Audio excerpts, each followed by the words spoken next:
to ask you another question, and this pertains to the World Council for Renewable Energy. Tell us a bit about this organization. How old is it? How many members do you have? And what is it established to accomplish? Yes. The World Council for Renewable Energies is now 10 years old, and it is a network of influential people and organizations around the world. The ambition is with priority in the political arena.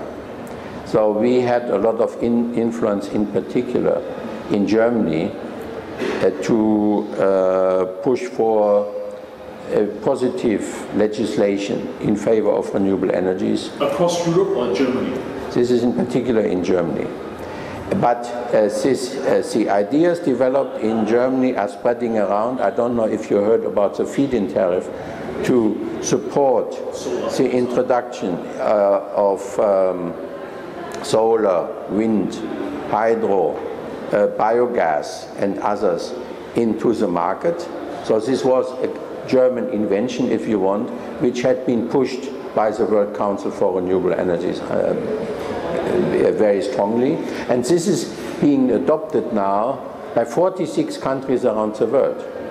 So virtually all countries in the European Union, except a few like United Kingdom maybe, have adopted the system. So we had quite some influence there. For the future, our major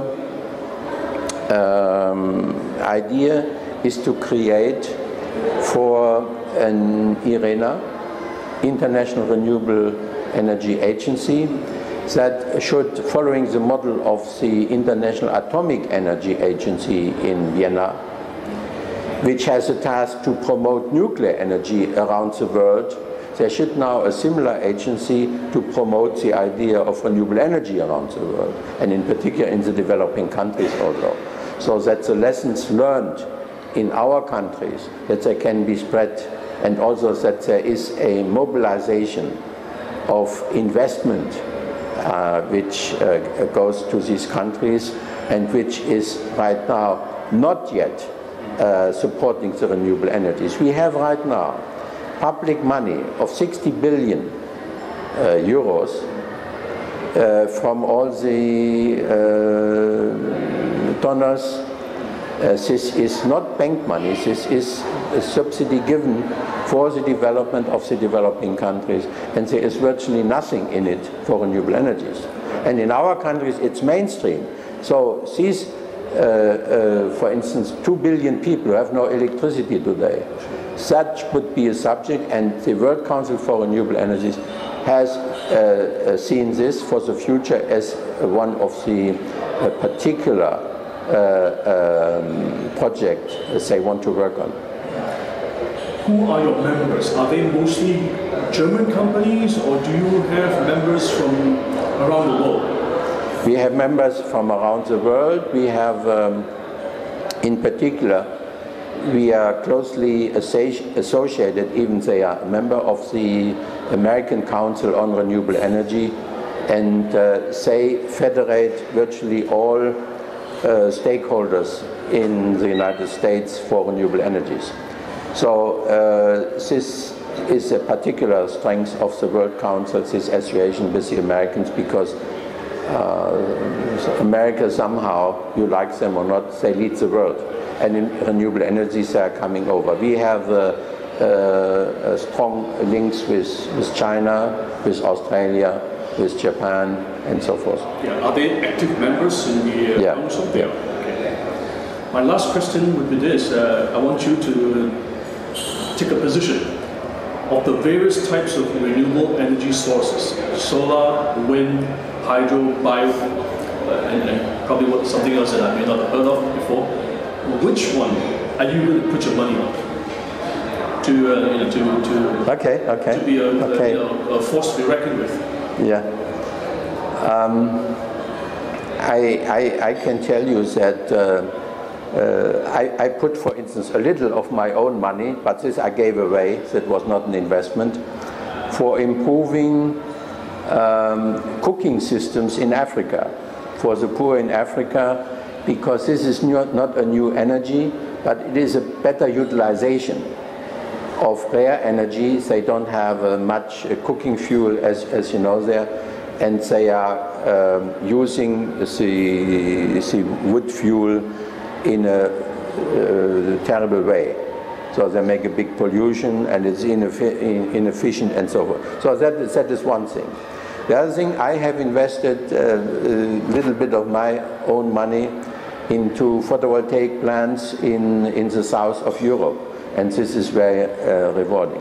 But in general terms, I would say it is quite clear right now, because renewable energies virtually across the board have entered the mainstream of the energy market. You can have rewarding investments if we are talking about the markets, in particular in wind energy.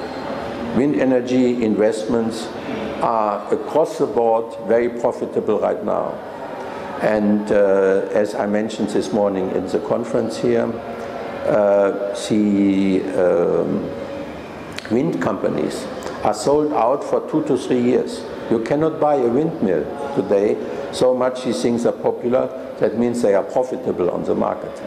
Photovoltaic, we have almost a bubble right now. We have hundreds of billions, not millions, hundreds of billions of dollars invested in photovoltaics.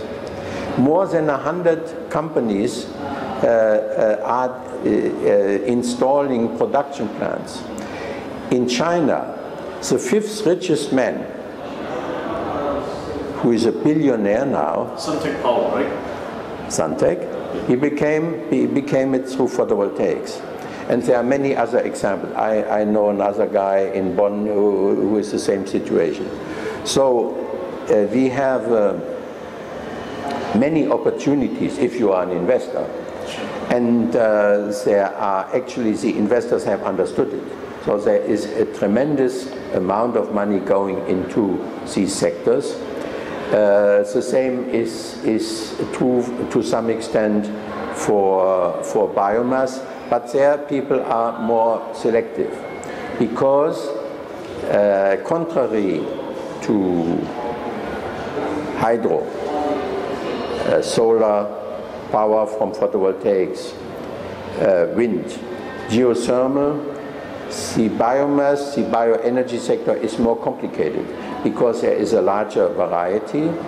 There is an interface with the food market, with the feed market also. They are closely interrelated.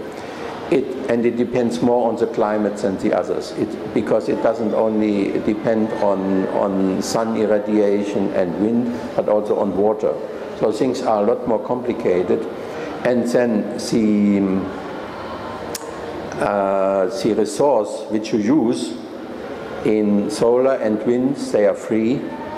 In bioenergy, you need the feedstock, and that costs something, and it is volatile.